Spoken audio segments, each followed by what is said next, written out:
So welcome to this commercial real estate breakfast and panel discussion. And I'm Stephen Gordon. I'm founding chairman, CEO of Genesis Bank. We're hoping this can be a very interesting, inspiring, invigorating event. And we want it to be very interactive. Anticipate that hopefully it's not going to get too violent up here at the table. But we're going to have lively debate and thoughts and opinions, and let me just give you a very, very brief introduction to Genesis Bank, and then I want to thank our sponsor, Skip Kessler from Greenberg Glusker. And Skip, where are you? Skip? Skip Kessler! All right, since Skip is probably more popular than I am because I've been doomsdaying a lot of stuff lately, and I've been the real bear in the room. Commune last week, I spoke at the REC event for Jewish Federation, and Commune at the end of the event said, "Well, that was a lot of fun. Thanks, Stephen." And, well, that's what you said, and I was a little concerned about it. I started apologizing to everybody afterwards. So I'll be just as bearish today, but not as bad. I'll try to tone it down. But why don't we start with Skip? So Warren Skip Kessler is known for his creativity in structuring complex transactions in the real estate space while still painting within the lines, whatever that means, Skip. Right? Whether a partnership, limited liability, or corporation, he can structure real estate transactions to maximize their tax efficiency for his clients. His capabilities extend to partnership restructuring and M&A transactions. He's a national expert when it comes to structuring Section 1031 forward and reverse exchanges, as well as structuring dispositions where some partners or members want to exchange separately, or where some partners or members want to exchange, and others want to cash out. Likewise, his expertise extends to the complex California property tax rules, and Skip is a founding director at Genesis Bank. Skip, I thank you for partnering with me always. All right, Greenberg Glusker, Skip's firm, with more than 100 attorneys, Greenberg Glusker remains the largest single-office, full-service law firm in California. However, their reach from LA's west side spans the entire United States and the globe. Their structure and business strategy allow them to meet their clients' needs in a personal, competitive, and cost-efficient manner with first-tier legal service and in-depth industry knowledge. Again, Skip, thank you for being the lead sponsor of this event today.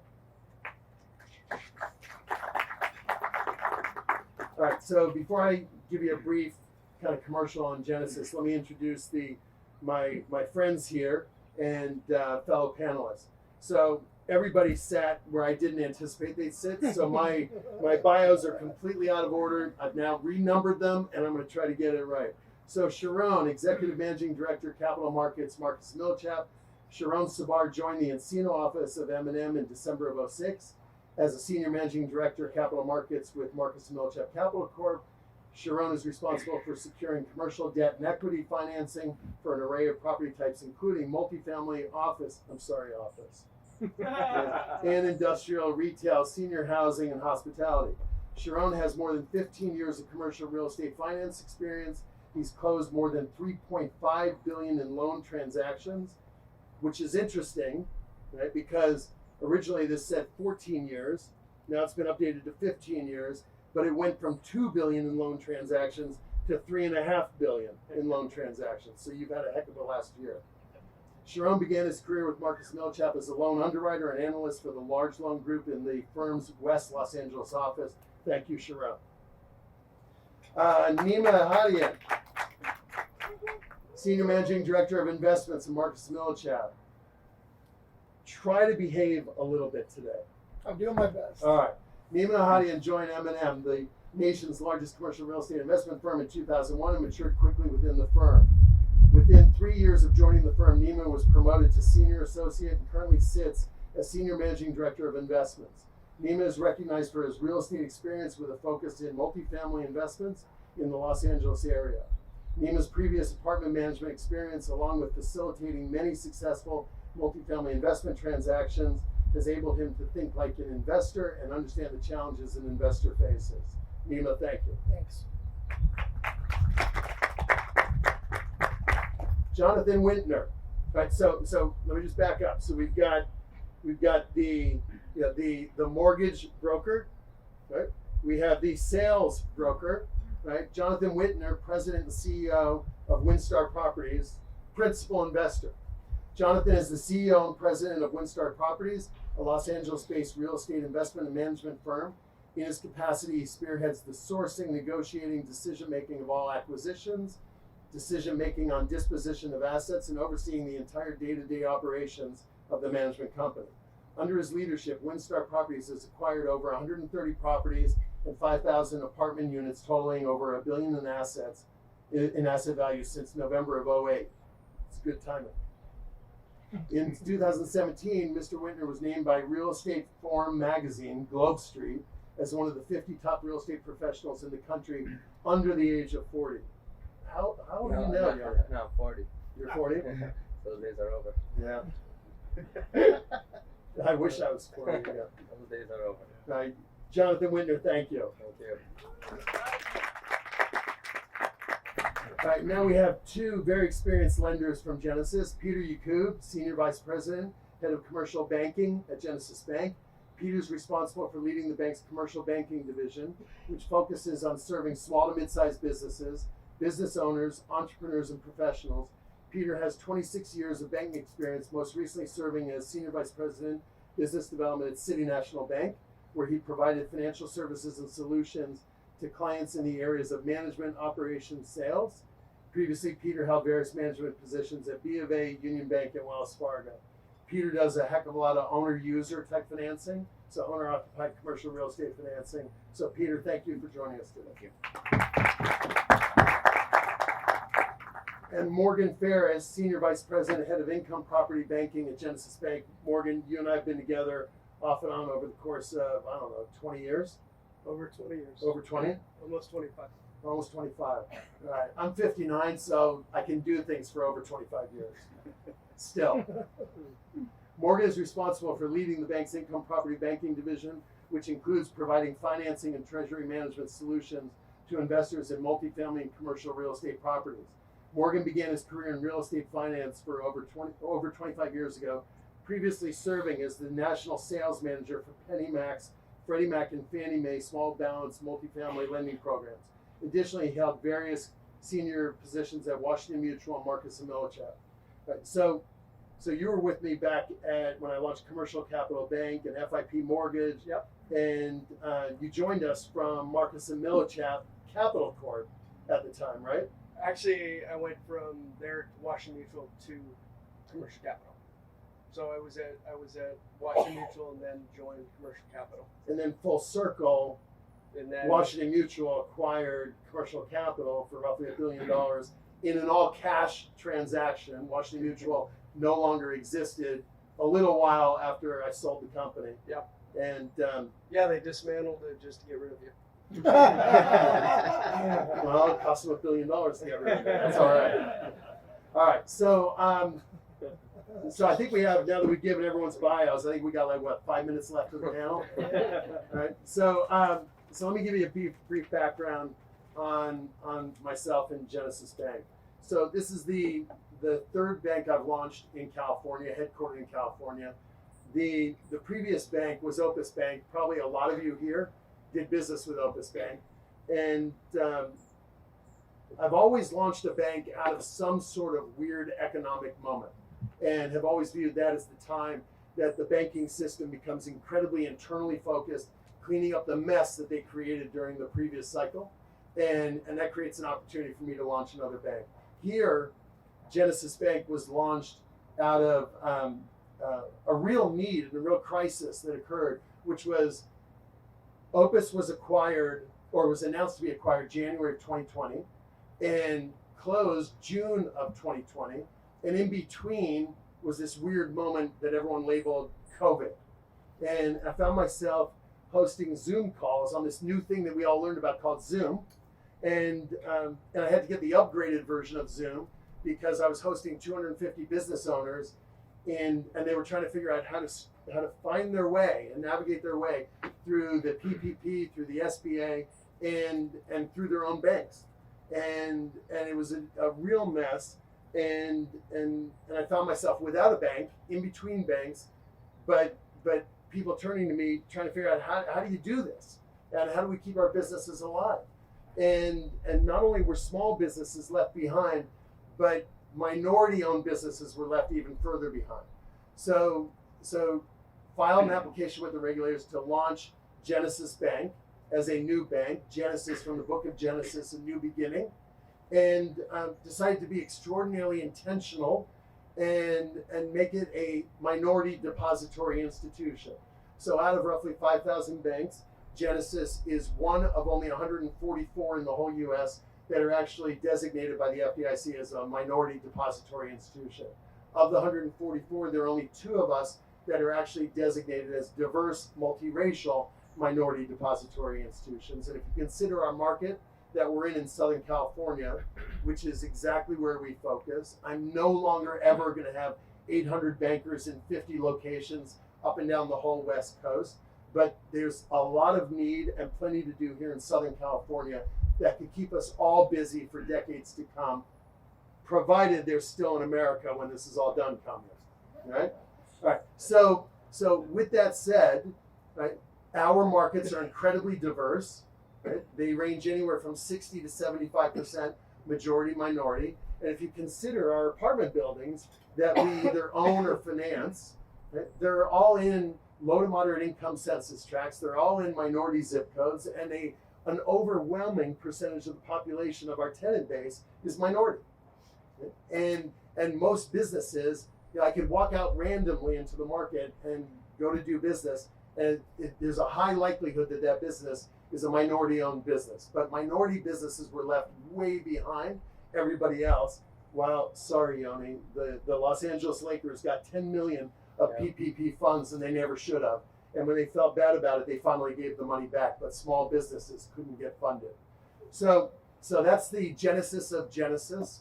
And we're having a lot of fun building the company. We're only 7 months old, and we've already done, we're over 100 million on balance sheet, 100 million off balance sheet, and we just keep going. So anyway, that's the story. That's all right. So ready to break in? All right. So I'm going to set the backdrop, and I'm not going to be able to really hold back on that. Right. So fuel prices going through the roof. Inflation at unprecedented levels, feeling like the 1970s again. Can't get goods off of a tanker, cargo ship out in the ocean. Can't get it into a truck to ship across America. The Fed yesterday, Jay Powell came out and said that whatever they do, they're probably going to have to get even more constructive at it. They're going to have to probably raise rates at some point in here, more like 50 basis points rather than 25 a pop. And he came out and said yesterday that there's a high probability that whatever moves the Fed makes won't be able to get inflation under control that is war inflation driven. Right? So let's blame it on the war, right? But we got a lot of inflation here. We got rents that are increasing significantly and are predicted to continue. So with that as the backdrop, why don't we discuss the state of the city of LA market versus the county of LA, other counties, and out-of-state real estate? What I've noticed in the last 12 months, the city of LA really had some COVID issues in terms of collections that we've overcome. But core LA still remains the focal point of lawsuits against owners, difficult ownership, difficulty with collections. And a lot of our investors are chasing the renters, moving into other areas, either within 2 hours of home, which is around here, or completely out of state. And it's combined for several reasons, dozens of reasons. One of them is you can work from anywhere. So now your employees can be able to work almost as efficiently on a Zoom call. And if people are home, or they were home the last 2 years, they'd rather be in a 1,400 square foot 2-bedroom with a 2-car garage that's really home, but you're still renting, versus a 600 square foot apartment. You're trying to raise your family. So we started seeing a lot of exodus of renters and then investors leaving LA for that reason. And just how challenging it was to be an owner. I mean, we just sold a $30 million couple buildings in Orange County about 9 months ago. And I asked the property manager, how were your collections during COVID? And they didn't even understand the question. I said, well, what do you mean? I said, well, all your delinquencies, who didn't pay, how many evictions? Sir, we have one tenant that hasn't paid. They're going to be caught up in 4 months. You bring that same building to LA, it was probably 10 to 14%. And either collections or back pay rent, or people occupying a unit for 4 months and then getting up and leaving. So we saw a lot of our investors leave the core markets for either out of state, which you can get into also, or places within 2 hours of here where you can get typically a bigger unit, maybe more amenities, more of a community feel because you're home more, you're not living an infill city life. Yeah, I mean, I would agree with a lot of what Neema said, but from a investor standpoint, we kind of look at it like now more than we've seen since we started buying, like Steven said, in 2009 or 10. That actually City of LA probably has more opportunity than anywhere else. 2 years ago, if you were talking to somebody that was buying in LA and told, you said to them, well, in 2 years you're going to be chasing Vegas cap rates that are lower than LA, everyone would agree that would probably be crazy. But today that's actually the case. And I'm specifically talking about rent control in the City of LA. So not stuff under AB 1482, but the real true LA rent control. Yes, there's moratoriums that are in place that affect operations in terms of being able to evict and being able to raise rents. But ultimately, we're playing this game also. I mean, we just bought, in the last year, we bought 7 properties in DFW. But it's not exactly the same as LA. It just, when you get out there, it's not all the exact same as operating here, which is a whole other conversation.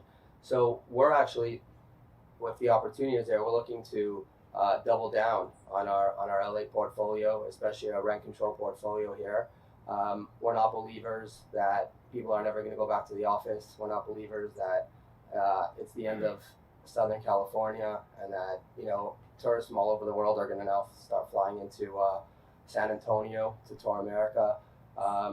It's just not our it's not our belief. It's not our plan.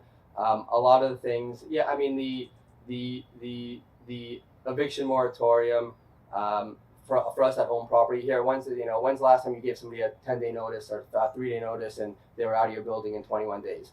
Never. Since I've been in the business for 12 years. So I mean, we're always, even though we don't know it, we've been operating with a moratorium. You try to evict someone, you go to court, someone picks them up, jury trial, 9 months later, you're always negotiating with the tenant. This is nothing new about doing business here. And I mean, we're buying mid to high 4 caps on rent control stuff in place with a lot of upside, or you can go chase 3 caps and put 80% of total cost financing on it and just hope that everything stays stable. And I mean, it's a very, very interesting time. I mean, and in terms of actual values, I mean, we just sold a deal in Orange County a week ago that for 50% more than we paid a month before COVID. We paid 21, we just sold it for 33. So 40 to 50% increases in the outer parts of like Neema was saying, in Orange County, the 605 corridor, San Gabriel Valley, the same thing. Out of state, you can see 50% plus. I mean, at one of the deals we bought in Texas in November of 2020, we didn't realize it would go that quick. It was a $33 million deal. We took an 80% loan from Freddie. Now we can't sell it because who wants to assume a 50% loan?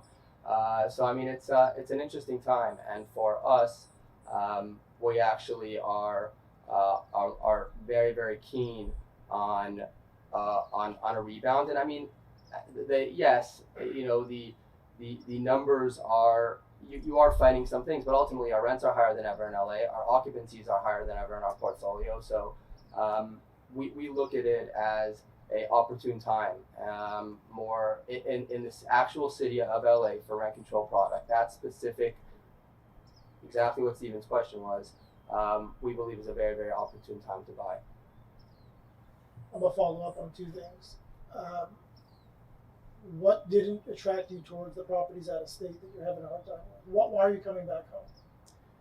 So again, we are buying some out of state stuff, but if you're buying out of state now, you're betting on all of the wind to go in the direction that you want. You're buying a low cap rate deal and it's all a race. It's all a race against time. So you basically are saying, I'm buying this deal in 2 years, and sometimes it's even quicker than 2 years. I'm going to sell it for this. You're buying it with 80% of total cost, bridge financing, 2-3 year loans with 1 or 2 year extensions, floating rate stuff, buying caps, and you're projecting rents to increase substantially. You're projecting interest rates to, like they're doing now, hang in.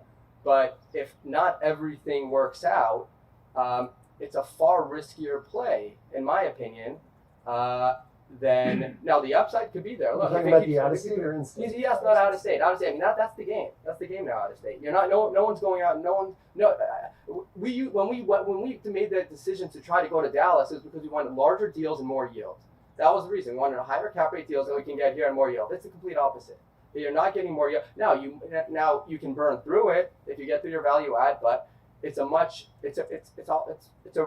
play. I mean, we find. I mean, we're doing it to an extent because we're balancing, but where the ultimate comfort is would still be here. Yeah, I mean, if you can buy a deal that has low in place rents and you're buying it, we just.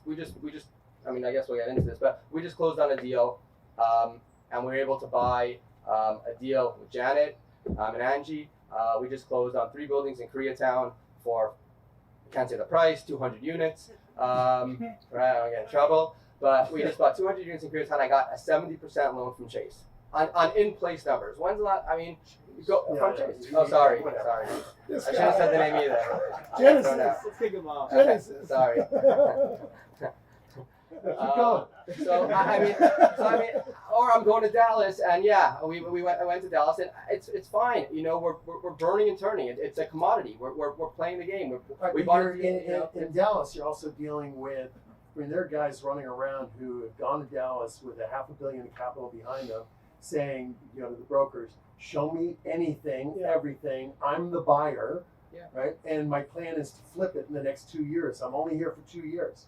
For sure, but then there's 2 things that's their plan, but their plan goes out the window. The second one, the next buyer can't get 80% financing of total cost to do the same thing to create the high to mid-teen IRR within 2 years, or if rates get driven up to a point of where it's not. So I mean, again, I get it. It's definitely the most opportunistic, but the highest risk, investment. So I mean, we understand the chase.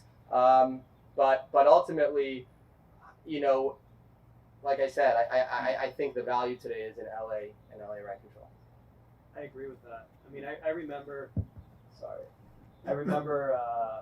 the market here is stronger than anywhere else. I mean, you can go out and state, chase yields, chase projections, but LA will always be LA. I remember in 08, 09, last recession, I remember, one of my biggest clients had 1,000 units. He sold his whole portfolio and said, "I'm exchanging out of state. I'm trading from a 4 cap and going into 6 caps in Idaho and Vegas, and market tanked. He lost everything he had. People, if he had owned it here, I mean, he would have lost maybe 10-20% of his equity, but he lost everything. I mean, he couldn't even cover his debt service payments. So I think there's always going to be strong demand for LA real estate. People always want to live here. Yes, rent control laws are brutal. But that's because there's a high demand to want to live here. They're trying to control the rents. Well, it's also the second largest multifamily market in the country. Right? It's urban infill, workforce housing with rent control. But where are you going to go? But even putting all that aside, we operate now in Dallas, and there is no rent control, right? So it's great. But having rent control also creates a level of security. It creates a level of tenants that have equity in their units. I mean, anyone who has delinquency, whoever has apartments out there, if you look at your DQ reports, there are people that moved in 2019 and 20, like 18, right before COVID. If you look at the people that are paying, $850, $900 for a studio, that moved in 2000, they're paying the rent. I mean, there's no issue there.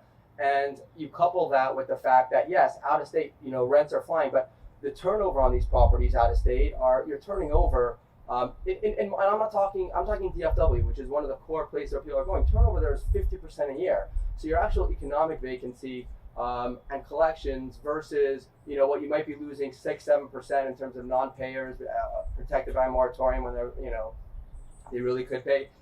There's a balance there. There's really a balance there. I mean, it's when you're in the weeds of it and you start to really digest, it's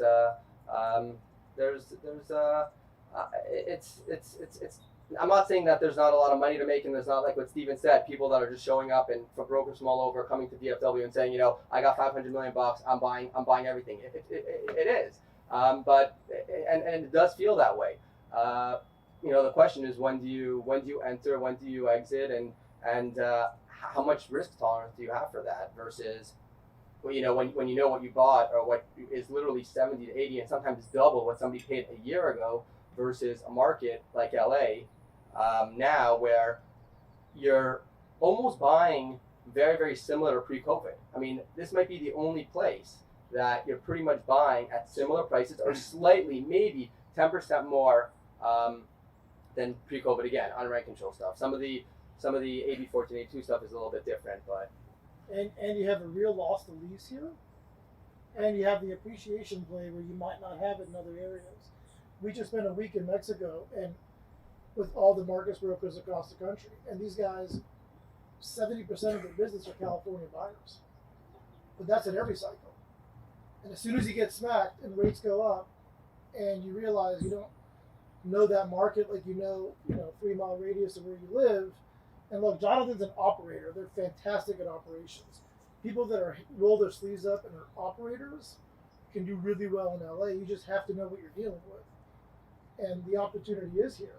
And all these guys that we met this last week, they love our buyers. But I've noticed that a lot of them do come back home. Because this is where it's at. You have appreciation. If you can operate correctly, you do get cash flow. It's a vibrant city. Put homelessness aside. I mean, I grew up here. This is home for us. The homelessness is an issue, but this is LA. We're one of the biggest cities in the U.S. right now. People are moving here still. Yeah. Peter, what did you want to I was going to say everything that everyone's saying up here, I mean, ties to, you go back to the cycle of, 2009, like Sharone was saying, there's jobs here. I remember Ontario and Inland Empire and Valencia, and everyone started moving out there, right? Because they were buying these bigger homes in 2007 pre the recession, and what you saw was they were still hustling and driving into LA for these jobs. And as that market churned and the foreclosures picked up, you saw people start to move back into LA. So what they're saying is the housing ties to where jobs are, and we see it on the business side where businesses aren't really moving out. They're staying here. Now COVID has changed the game a little bit. You're starting to see people now work from home a little bit. They're letting them come in 2-3 days a week. There's more flexibility there. So now the home has become even more vital than it was before because people are spending more time there. So everything they're saying really ties into our business as well on the owner user side and from business finance side. So LA, I mean, what I've seen is it will continue to get even stronger because that's where the jobs are and it's where people want to be. So for that perspective. All right, so I'm going to go off script here for a second. Not that there's any script left after that. That was question 1, by the way. We only have like another 40 to go. Okay. So you've been doing this since what year? 2006. 06. 2002. 2002. 2008. 2000. Longer. All right. 7 and when you think back to a lot of those brokers that you guys were just with, average years that those guys have been doing this? I was the old guy in the room. You were the old guy. All right, so I've been doing this for a long time, like since 1988 was earlier than that, 1985, and was a young investment banker in New York, and I've seen a lot of cycles. Right? Most of the people who are in this business right now, their idea of a cycle is like a bicycle, right? And they've only seen a market go one direction. You know, they've only seen rents go in one direction. They've only seen values go in one direction, and they haven't seen what we're about to be in, like, you know, an inverted yield curve in a rising rate environment. You know, while Kobe, we were talking the other day, how much do you think rents are going up over the next few years? And I'm going to Jonathan because he somewhat knows me. My bet is his SR or his low-end housing, the rents are going to double in the next 3 to 5 years. All right, so rents going up 100% on the low end. In the low end, right. $900 rents, $850,000. No, we're not. None of us are talking about, you know, the type A property, you know, in the high-rise building that none of our tenants can afford to even move into. We're talking about like 1960s to 1970s, flat roof, garden style apartments. You know, where an amenity package is a couple of palm trees, right? If, right? All right. So how do you think rising rates are going to affect deal activity, right? In an environment where one thinks that rents are going to keep going up rapidly, right? Controlled, limited by rent control, right? Where there definitely is wage inflation, but it is not going to keep up with 100% increase in rents, or even 50% increase in rents. Should I come to the panel? Because I think this question is towards no. Well, look, I mean, lenders have what's called a debt service ratio. I mean, they take what your payments are, and they, based on the payments and your NOI, they determine how much of a loan amount you can get. So as rates start to go up, if prices stay the same or don't fall, borrowers will need to continue to put more and more down to acquire the asset. And because there's such an abundance of cash and so much money chasing deals, that, you know, even with higher rates, I think people will just continue to put more and more down to acquire their asset. That's my personal opinion. And because lenders are not going to get more, I mean, they may, you know, increase the debt service ratio from 120 to 115, give you a little bit more, you know, yield, like give you more leverage. But as far as the fundamentals of financing, that's not going to change. So I think borrowers just continue to put more down because they've got to put their money to work. That's my opinion. But do you think that slows down the market a little bit though? Eventually, because there's a run rate on that. Eventually, that money will eventually run out somewhere. Correct. Yeah. I mean, there is obviously investors do look at, you know, your cash on cash returns, but I mean, if you're leaving money in the bank and earning nothing versus parking it and getting 1 or 2%, I think the investors will choose to put money into deals. I'm not at all going doomsday at all, but I don't necessarily today. Every lender out there that's lending on an acquisition is lending on projections. In place debt services is out. I mean, unless you're going for a stabilized loan from Genesis Bank, from Pacific Premier, Chase, Mechanics. If you're buying anywhere out of state and you're buying these deals, you're getting agency, balance sheet, bridge debt. That's 80% of cost from Arbor, from Walker. Everyone's doing it. You're getting every fund is back lending like it's 2007. They're lending on your future projections. We just borrowed that way. We just borrowed 80% cost on deals on 3.5 caps. So I think that that wasn't the case before COVID, and it's the case now. So I think that game is back. The game of high leverage debt on future cash flow projections is back. So I don't think there is protection on a lot of these acquisitions that are being made based on the in-place debt coverage and what in-place rents are, because people aren't buying that way and lenders aren't lending that way. All the funds and everybody who's putting it on their balance sheet to then hopefully exit you with Fannie or Freddie loan is lending on the futures. You're talking about value add deals. Yeah. Right. Yeah, I agree with that 100%. I was referring to stabilized. Stabilized. Oh yeah. Okay. But yeah. Neema, what do you think? I think there's two different groups. There's the private ownership real estate that doesn't get affected as much with rates. We're selling a 42-unit building in Los Feliz, 1980s construction at a 2.95 cap. I think we're in market rents. The buyer thinks we're 8% below the market. I don't see that property being dramatically affected with rates if they were to increase 40 basis points, which they have. But if you're selling a 1920s building with no parking and you're buying it at a 4.1 cap, and your lender goes from 3 to 3.5, you're going to be calling me saying, "Dude, I can't do this deal." because there's not as much pride of ownership. Yes, upside, but your loss to lease is also given what's in the market, and a lot of buyers will pay the premium for properties that they want to own, and it needs to be part of my holdings. It's incredible real estate, but once you look at it where you're looking for yield or you're buying it on a price per foot, I mean, rates do make a difference. They really do. We're in the middle of it now. I'm not going to say who or why, but we're dealing with it now. But we have a transaction, and the rates have gone up in the middle of our negotiations, and it's affecting his ability to get to the seller's price. Well, and that's going to continue here in the next, 3 to 6 months, depending on where the war goes, and depends on what the Feds do. And we've already seen it in 3 weeks, seeing where rates have gone, and where lenders are going with that. And from a portfolio standpoint, they're probably, most of us are not going to be chasing market rents. That's just not, how our regulators allow us to lend. That's not prudent. It may start to go down in regards to debt cover, but for the most part, there's going to, and you would know this better, there may have to be an erosion of prices, right? Yes, but I do see, rents are still on the rise in LA, and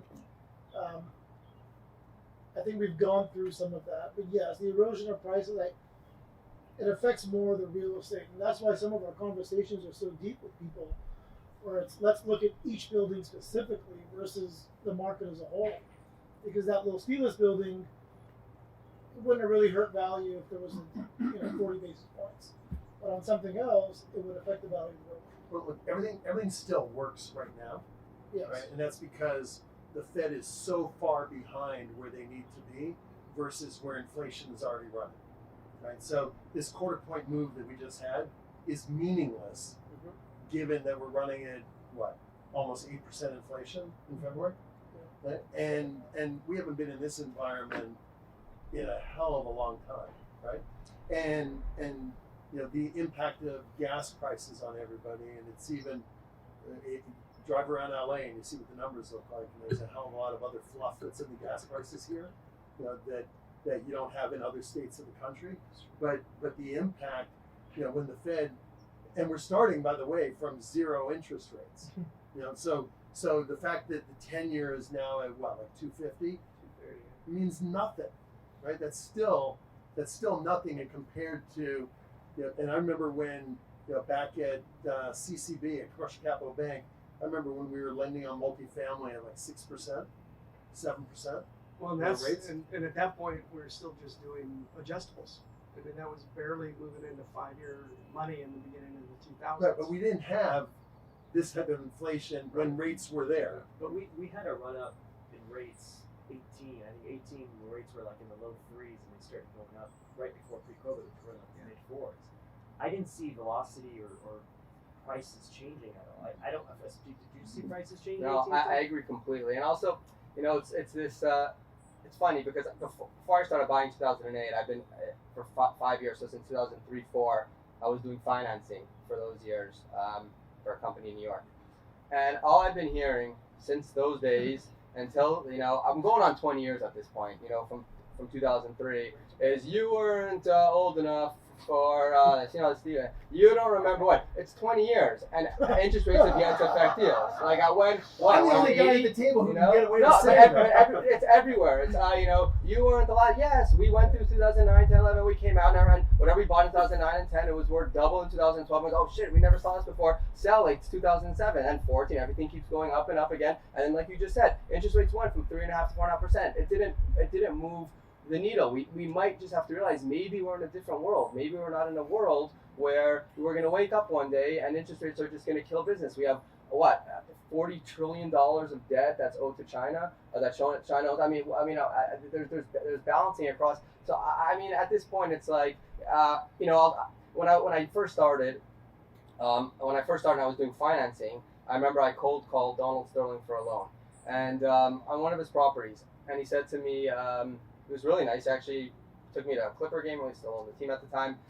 We sat in his suite, and he said, "I'll never borrow from you." I said, "Why?" He goes, "Because I'll never borrow a fixed rate loan." And I, what do you mean? Interest rates are going up. This is what you're trained to say. Interest rates are going up. He goes, I will always borrow on huge lines, Bank of America, whatever, Wells Fargo, $500 million lines of credit against the property, and I'll always come out ahead. You always just play with the market instead of trying to guess and lock your stuff in. I didn't ever go that route, and he goes, by the time you're done paying prepayment penalties and every time you want to get out of a loan and this or that, I come out and looking back over the last 18 years, he's on short-term floaters, he's crushed it, and he's actually been right. So, I mean, this whole interest rates are going. We always, every time we sit here, we talk about interest rates rising, but we've been saying it for 20 years. I don't know. So you're a buyer. yeah, but I mean, This guy's ready to go. I like it. So Well, buy the and Clippers, I'm buy the agree. Clippers and No, leverage but off the Clippers. you know, like at some point you gotta okay, you know what? Maybe the Different world is paradigm. different. Maybe it's a new America. Maybe this is America where people are not allowed to fail anymore. And if failures start, you just No, get it's true. I mean, you just get shoved with a ton of money to not allow things to fail anymore. Maybe things are just different than they were, because I mean we've gone through cycles. It's always yeah, I did see a cycle. I did. I mean, I would say this is a different. You this really is, didn't what, like what what I happened? said, I mean, did what you? happened? What happened? Yeah. I'm having a fight with my little brother here. You know, the from the lender perspective, there's always someone out there that's going to be lending on pro forma rents, right? There's always someone. And then from the investor standpoint, you're always going to look for that guy, right? And I always see that as kind of like the beginning of when it goes to that kind of excess leverage. And we've seen how that goes when there's excess leverage. That it's probably a good idea to have some cash sitting around. Right? All right, let's move on. Besides rate and terms, how do lenders differentiate themselves to make a deal more attractive for an investor? The gentleman on the end. You know, at this time, most of it's speed. You know, to a certain extent, we're in a commodity business, and you know, most of us do things that are fairly similar, but it's about speed and execution. It's really, at the end of the day, you know, rates are going to be plus or minus, you know, leverage is going to be plus or minus. So it's that execution piece, and that's where we're able to add value. And you know, there are some of those that are doing the leverage and market, but that's in a different place. That's not what we're doing to try to make ourselves different. It's that speed. Yeah, I agree with Morgan. I mean, there's so much money chasing deals, and it's so much competition that you can't come in with a long escrow or long financing and just to win a deal. You've got to have short contingencies. You got to release money hard to the seller, and what it all boils down to is who's going to execute, which lender is going to close without any issues and close on time and close quickly. So I agree with Morgan. I mean, the pricing between one bank and another bank is not going to be significant. It's really the execution and the time to get the deal done. Yeah, our world's a little different. You know, it's more in depth on the underwriting side.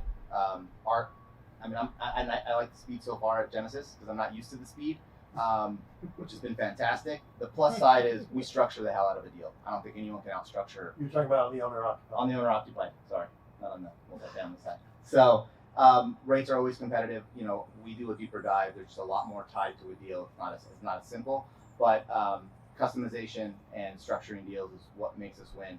You go to 5 banks that say no, they fall on one little piece of information. We'll structure it, we'll pick it up, and I've done a ton of deals that way. And I think that's what differentiates, you know, a lender on the owner user side is knowing the financials and understanding the business and how you take it forward and leveraging their balance sheet in other ways as well. And then of course rates for us. Have any of you guys done any deals where you either invested in, financed, bought, sold properties with added ADU potential? We just sold a deal. I think I mentioned it that I think the buyer that was a piece for the buyer was there was some common area spaces where they were looking to do ADUs and put it into place. We personally have not done ADUs, and we personally, when we size deals, it's like, you know, they take, you know, you go to the basement, you know, that's an ADU, this is an ADU, you can make that, you know, again, he sold 12, you know, 40 units again, he sold 60, and we're not sizing it that way. So no, we haven't done an ADU, we actually haven't done an ADU yet in our portfolio, and we haven't bought, but I mean, it should be, I don't think it's going to move the needle on the housing stuff, but it should be you know, if you dive into it, it should hopefully be cost effective and something that can help. So we actually have a couple of our clients that are doing that, and they're buying and holding and then going ahead and, you know, as they're buying them, looking at 2 or 3 or 4 garages and going ahead and doing that. They're buying it at, you know, $253, $300 a unit, looking at adding $60,000 per garage and turning it into another, you know, a help and investment for them. So we are seeing a number of that on our side. But would you finance that? We're not financing it. You No. wouldn't yeah. No. So a lot of times what they're doing is they're taking it down all cash or on a line, doing the work, but and bringing it back to us. But we do have the clients that are actually, that's part of their business plan. Okay. What drives you to consider financing at a traditional bank versus going for Freddie or Fannie money? I mean, for us, it's some of the stuff that people touched on before when you were asking about what drives you. It's the business has become, it's like a game of speed. It's like maybe everyone was just like COVID was, you know, so, and now like the last like year, it's just become this like supercharged, like constant motion, and everything just seems to be like what everyone was saying here, just like quick and timing, and like these business plans are contingent on exact time frames and everything. So I mean, it's just like the you know, a Fannie or Freddie as opposed to a relationship type of lender has heavier prepays, right? So it's not going to be able to deal with your model of getting in and out. You know, interest only, more interest only up front, no reserves. You know, sizing to you know, the box isn't, you know, just you can create more of a structure within a bank, but it's really that dimension of flexibility and ability to get the deal closed, get the business plan started, and just like get through it with getting to your exit. And it's like I don't remember a time where deals were just like moving like so quickly, like everything was just like non-contingent. Yeah. Let's go, let's close. 40 days. He's closing in 30. You got to close in. It just seems like it's we're all like on a rapid pace, and you need that lender behind you. Yeah, and I agree with everything Jonathan said. I mean, Fannie and Freddie don't give you much flexibility in getting in, getting out of your deal quickly because of the high prepayment penalty costs. But also, Fannie and Freddie kind of go in and out of the market, you know, a lot. I mean, since when I remember when COVID hit, a couple months later, Fannie and Freddie were in like the low to mid 2s, and the banks were lending in the low to mid 3s. So Fannie was hot. People were like, I'll sacrifice, you know, a high prepayment penalty to save 50 or 75 basis points in rate. And then, you know, Fannie spreads started rising as they filled up their quotas. So they were almost dead even with the banks. And, you know, at that point, then their business slowed down and the banks started taking after the business because they had more flexibility, lock rate up front, etc. And I'll just add, I mean, what you said is accurate, and it could be broker driven, right? Like you got to close in 3 hours, John, or it's not your deal, which is silly, but it's part of our process to ask who's your lender, and I'm reporting back to my seller if it's Fannie or Freddie. Okay, it could be 75 days, and we've seen, and we finance deals through Capital Corp. We've seen borrowers take a little bit of a higher rate for that relationship because they know it's going to get done. They're not going to ask for every page of every PDF of every document ever, and to give them a little bit of calmness and to give a surety to the seller that hey, we're doing this instead of doing Fannie and Freddie.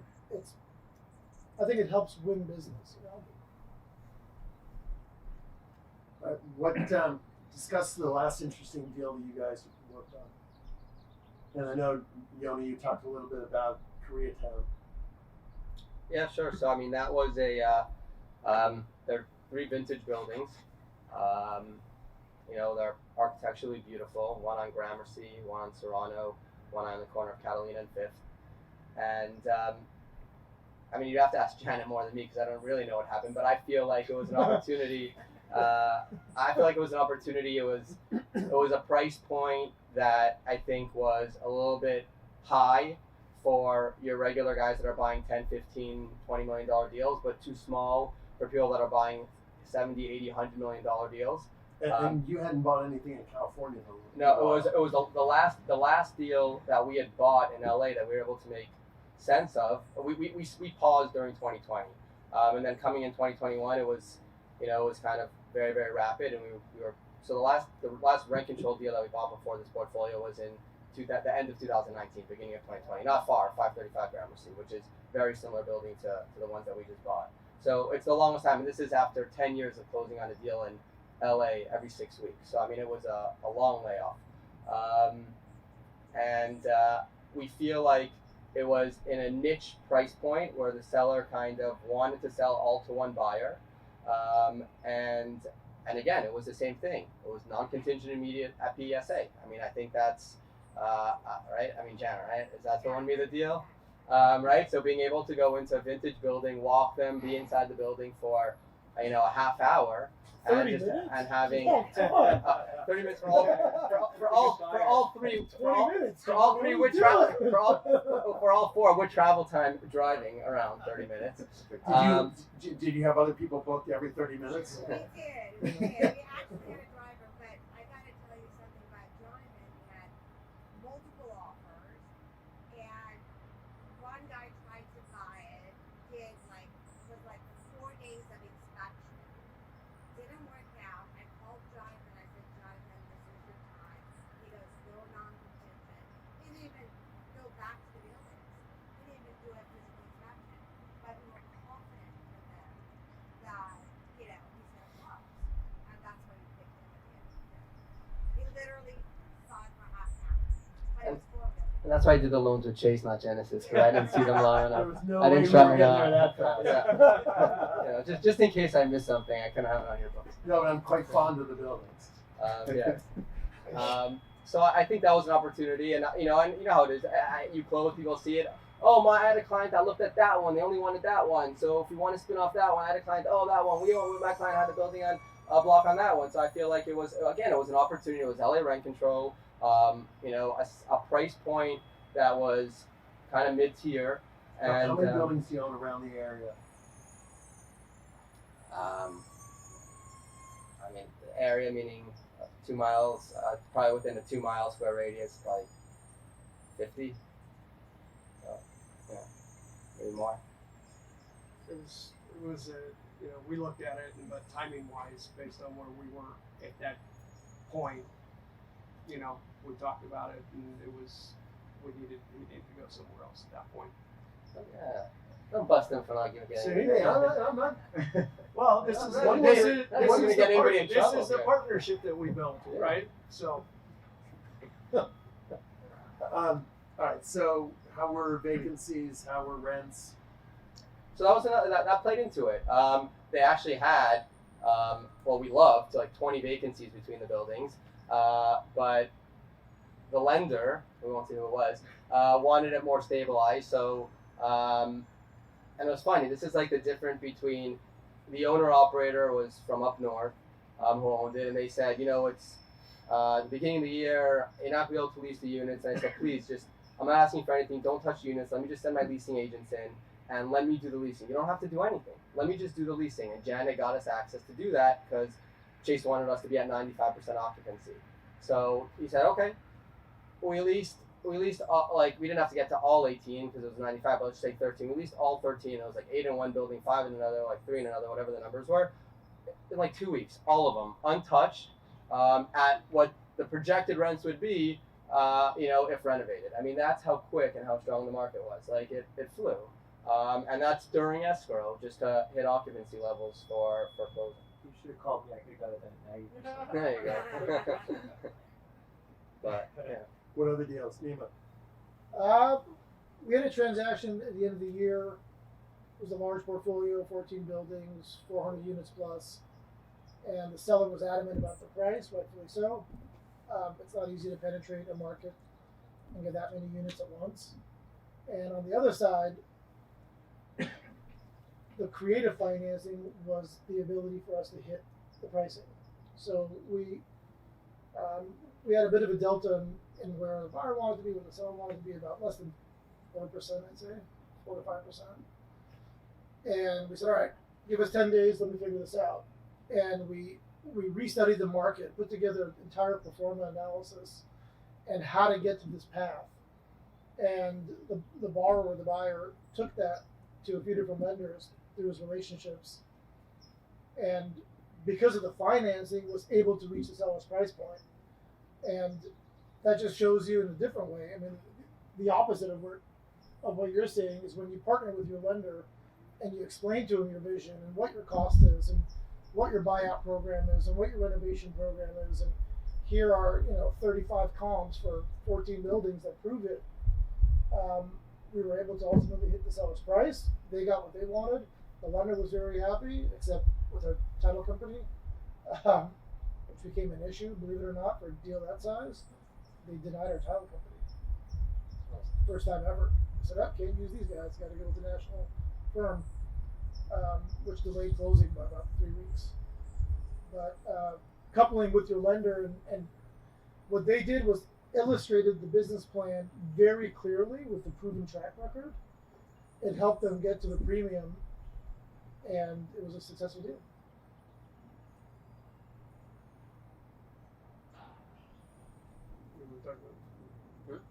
Oh, creative deals. I mean, I think every deal is kind of creative because owner users all over the place. It's not as in the box. We just closed on a 7A purchase. Client was expanding. He lost one building, and we got him into another building.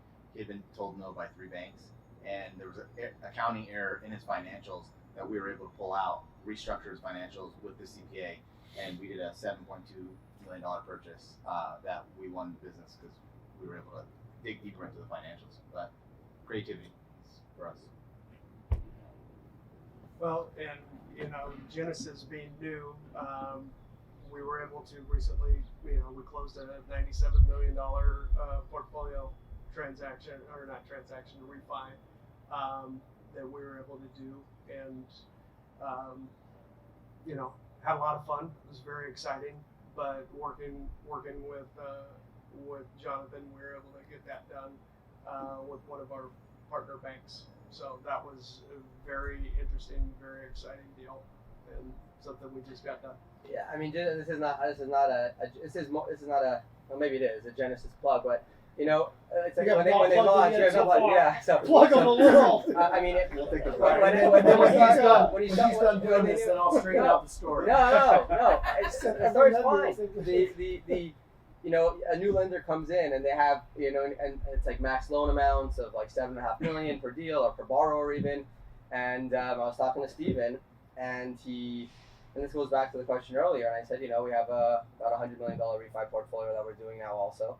And he said, send it in. I'm like, I tell this story so much better. Okay, fine. Go. All right, so here's what really happened, right? So we had just opened the bank, and Winstar said they wanted to be our first loan transaction, period, right? And sorry, Peter, you actually had a client who was ready to go first, right? And We're gracious. And then Jenny, raise your hand. All right, Jenny is my right hand president and chief operating officer at Genesis. Jenny came over to me. This is all the backstory that maybe none of you know. All right, Jenny came over to me. I was all right. We got a problem. I'm like, what's the problem? She goes, well, I know that Winstar wants to be the first loan, but Peter Yacoub has a client, and they're ready to go now, and this other one's going to take a little while. She goes, what do you want to do? And I said, well, we're going to honor that Winstar wanted to be the first loan. We're going to delay Peter's financing, right? I'm good at dancing. I dance. So I don't know that you knew that you got delayed because of me being honorable and respectful of the relationship with Winstar. So we did a $3.9 million financing on a property in Venice, right? On the beach, yeah. And Leo lots, and see, I remember these things, and then one night I'm up in LA and I'm driving, and I'm like, oh, I'm in Venice. I'm gonna go look at the property, and no one lets me go look at these properties out of fear that I'm gonna go, we're lending on this crap, right? So I went and looked at the property. And I'm like, that's pretty cool. It's a block from the beach. I like it, right? So anyway, so we had already approved it. It didn't matter that I liked it. It was already getting done. So then we made sure that on the first transaction we did, it had to be a refinance because I didn't want to deal with purchase deadlines. and I didn't want to deal with working out bugs on potentially a 1031 exchange and timelines. And I said, make it a refinance so we can work out any of the bugs on this first thing that we're doing, and however long it takes, and we got it done pretty quickly, and it went very, very smoothly, and that was great. So that was the guinea pig loan. Then Yoni says, that went really, really well. Let's do another. Now, in between, now we financed Peter's loan, right? And he goes, let's do another. I'm like, all right, cool. We got this little pishy bank that we just launched, and we're kind of learning how to walk, and then maybe we'll get to crawl, and eventually run. And Yoni goes, all right, so the next loan we're gonna do, we got 24 properties we want to refinance, and it's about 100 million of financing. I'm like, what the fuck? Right? And I don't want to turn it away, and I don't want to turn it down, and I don't want to go, oh, we can't do that. So I said, yeah, all right, let's go. And my whole team, we didn't staff the company on day one to handle a 24 property refinance and get it done in hopefully 45 days or 40 days or 30 days. And we certainly didn't have the underwriting team to handle a 24 property refinance for one client. So we beat out, I guess, Chase, Luther Burbank, First Foundation, like everybody. And he goes, let's go.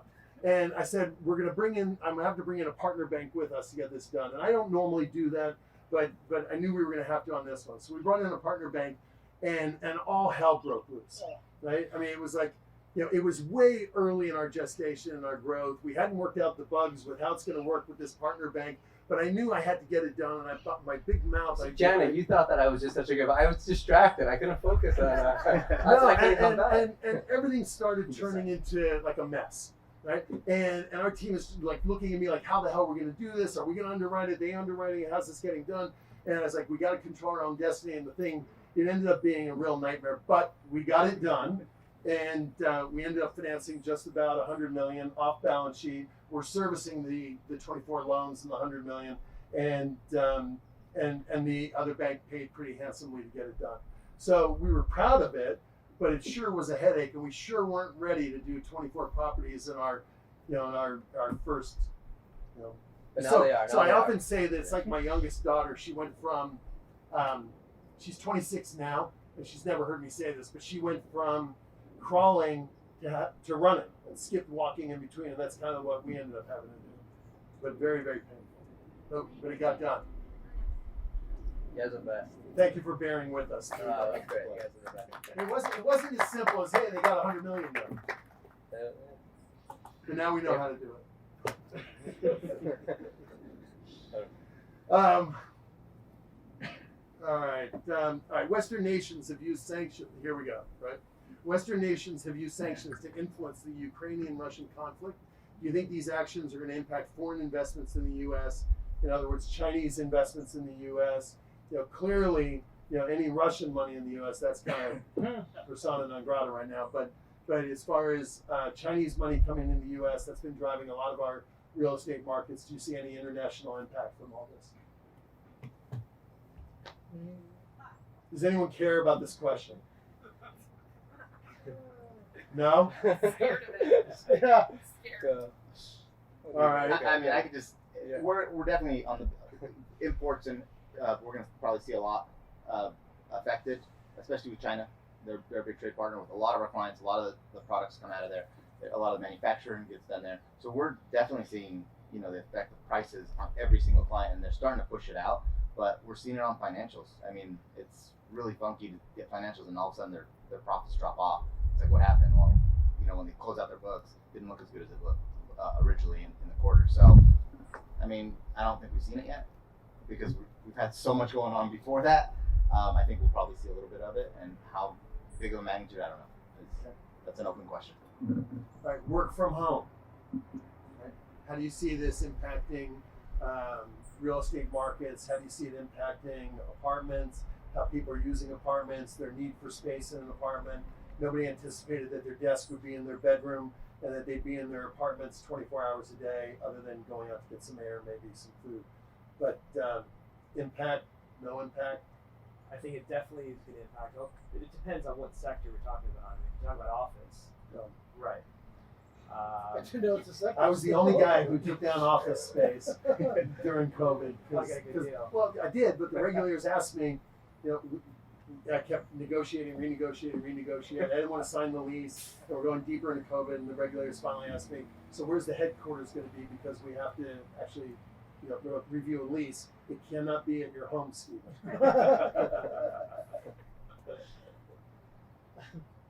So other than office, Obviously, I think we touched upon it earlier. I mean, demand that just drives demand for apartment space. People want bigger spaces. They're willing to pay more rent because they want to work from home. It's easier. It's more convenient. They don't have to drive to the office every day and save time traveling and be more efficient. So I think that's going to continue to drive rents because people have just adapted and learned to work from home. Where pre-COVID, no one knew they could have done it. how Yoni, you saw this firsthand. How does this impact expenses and expense trends? Of course, I don't want to be the contrarian, but I'm not. We don't own a single office property, but if we did, or if I did, and I knew that business, if there were opportunities today, we would go after it hard.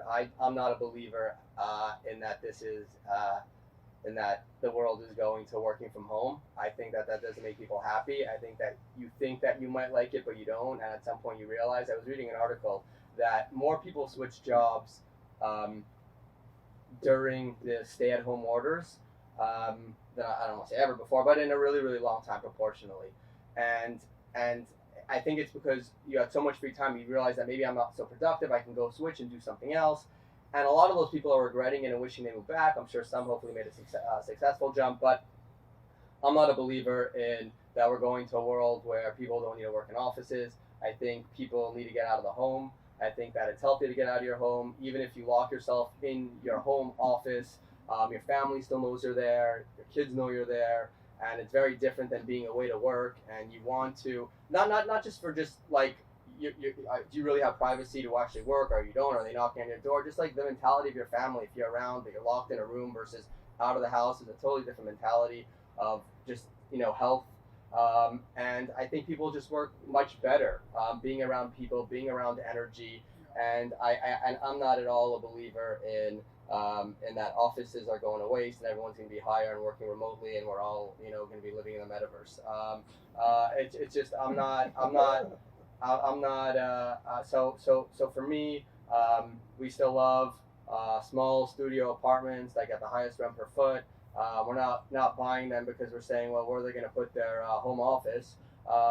And we think that, and we're already seeing it, that more and more companies are going back to the office. More and more people are just getting fed up actually working from home. And I was actually just talking to a broker, and he was choosing between two companies and where to go next. And he was asking me, and one of the major reasons why he would have went to one company over the other was because they had a lively office here versus a remote office, and he wanted to get back into feeling that energy.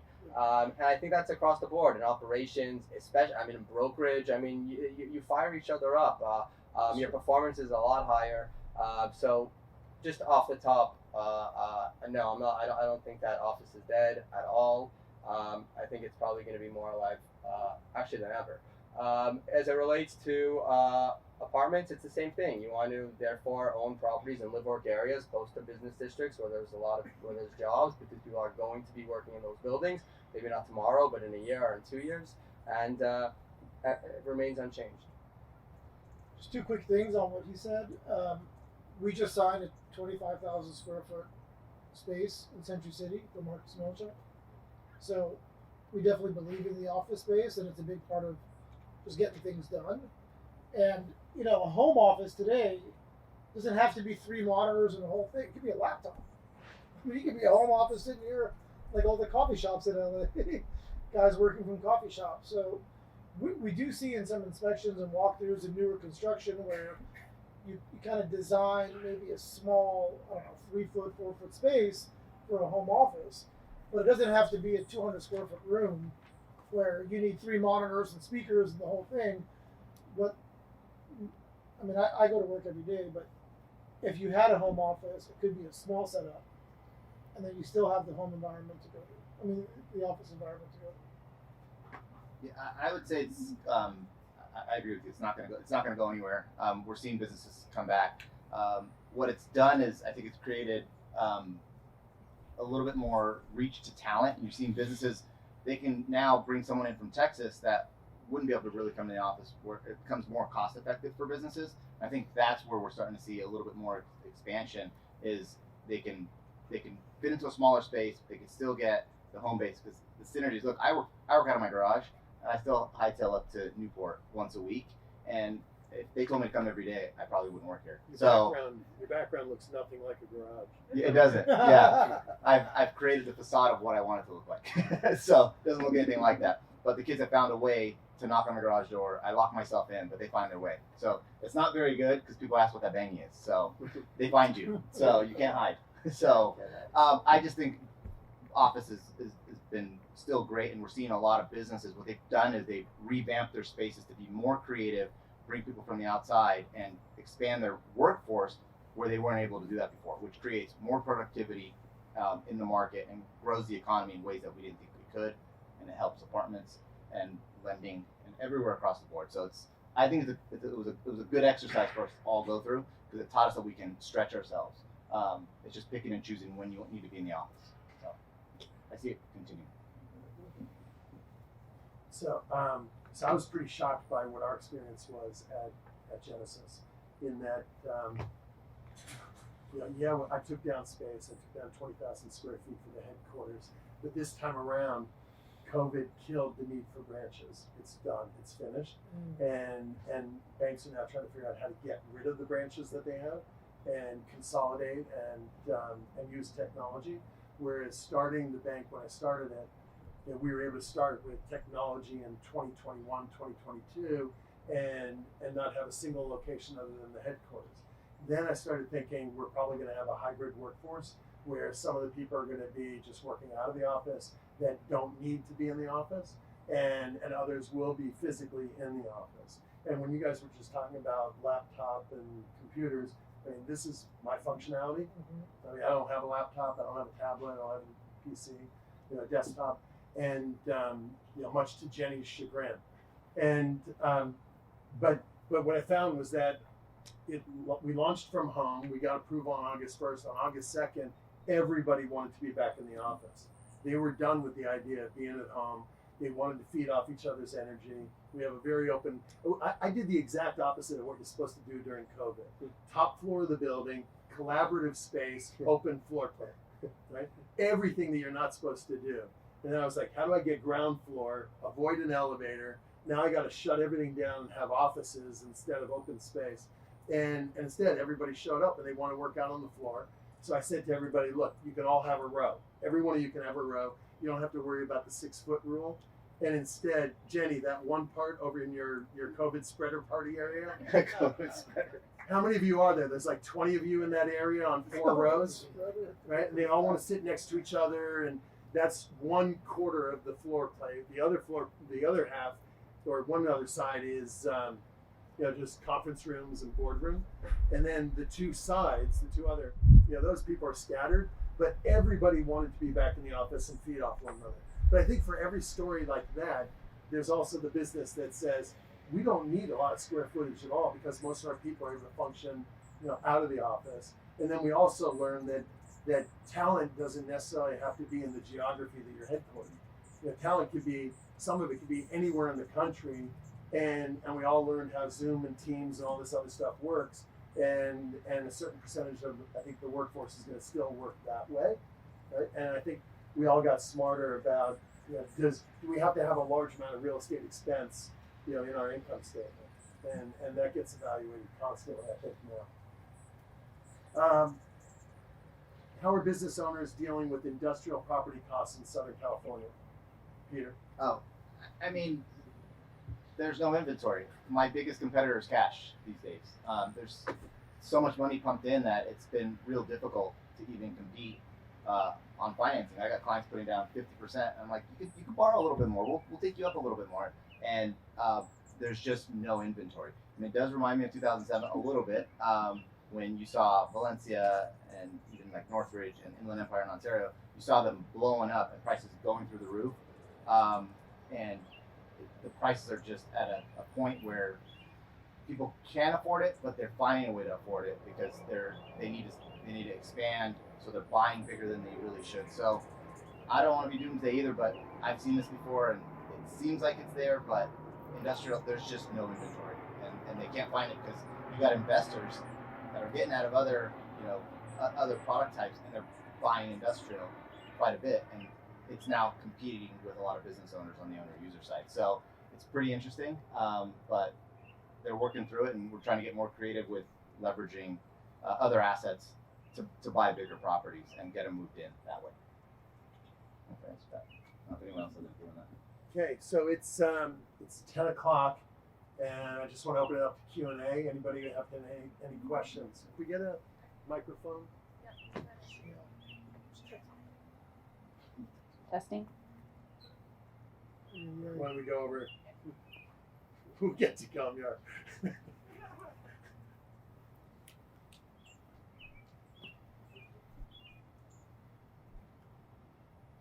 There was a question about Chinese investment in the United States, and I don't think the discussion really addressed it on point. Where would the Chinese money go? Well, I think a certain amount has been going into high-end residential. But I mean, if not But- in the U.S. So where does it go internationally? Where else would it go? Yes. I agree. This has happened before in New York where they pulled out. It was like 5 or 7, and then they all came back and they reinvested again. It's all about money. And I mean, I wasn't going to make a whole conversation out of it, but I agree with you completely. Come here. So you talked about you think there's a recession coming. What would your advice be to people in real estate other than hoard cash? Would you suggest, there's obviously a range of ideas. What would you suggest to people in this room? I take it that's for me since I'm the only bear around here. All right, so come here. We had this discussion last week. I spoke at the REC event with Jewish Federation of LA, and I'm not saying hoard cash and don't do anything, but I think you got to be really picky, selective, and cautious about what you're doing, and probably a little less leverage instead of max leverage on everything. And we're all symbiotically attached at the hip. If we all want to back you, and you mess up, then you take down the banking system at the same time, right? I mean, we all feed off of one another, and we all got to be very careful about what we're doing. I think we're at a time when the banking system probably isn't going to go to max leverage and can't in most cases because we're getting debt coverage constrained, and I even do that myself. I mean, I think cash is king, and I sleep really well at night knowing I'm sitting on a lot of cash, and I mean, I'll say it. I mean, I invested in those 3 buildings, alongside Winstar, and I probably did half of what I normally would have done, in investing in a property at this time. So, and I didn't say that to you, but I'm a little squirrely about the markets right now. Whenever there's this much volatility, cracks start showing up in the system. Things start kind of breaking down a little bit, and I've seen that happen again and again and again. Think back to 1998. Under the Clinton administration, we shot a couple of missiles into Sudan and Afghanistan, took out a tent with some camels, and then from there we had the Russian ruble debacle. The entire CMBS market imploded. Nobody could get a CMBS loan, and they all turned back to the banking system for portfolio financing. Right? So things periodically break, and I'm nervous that things could again. So that's my own paranoia. So again, I'm not saying don't do anything. I'm just saying, be cautious in here, and maybe you don't go as deep as you normally would have. But you got to get returns, right? And the banking system isn't, we haven't changed our deposit rates, at all. Just because the Fed increased by 25 doesn't mean that we increased by 25. I would push your stress rate up? Say it again. Have you pushed your stress rate up? We have, right? But I think that's prudent, right? Okay. But I think that you just got to be a little cautious. But But Yoni, you brought up an interesting point, which is that everything adjusts. Whenever there's a big move, people pause, they digest it, they evaluate it, and they figure out what their strategy is going to be going forward. Right? And we're still at levels where rates are antiseptic and numbers still all work because you can get the leverage, you can get the return. Right? I would advise that the smartest thing to do in here, there's no question rates are going higher. And I've always said, I grew up in this world where, as an investment banker, my mentor in life, who died on 9/11, and I hear him constantly, in my head. He always said, if you asked him where interest rates were going, he said they're either going higher, lower, or staying unchanged. Right? This is the first time in my career where I could say rates are absolutely going higher. I'm going to use that one. Yeah. Right? They're going to do whatever they do.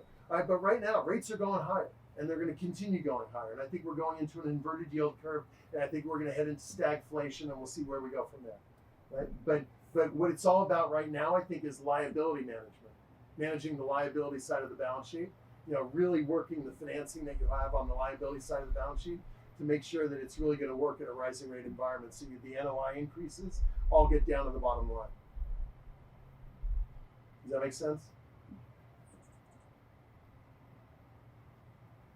Yes. You talked about how the COVID killed the branches and branch banking. Could you elaborate on that a little bit? Yeah. So I've thought for decades there was kind of like this 5-year rolling time period that branches would still exist.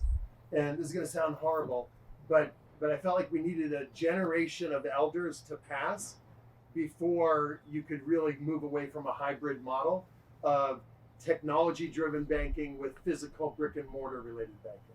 Because a lot of elders want to walk into a branch, but we don't do any retail at Genesis. We did accidentally at Opus. And that was because I bought a number of banks with Opus, consolidated them in, and they all came with a branch system. So I had to consolidate those. And I always was looking at I'd have a meeting with clients in a branch, just using it almost like as a conference room.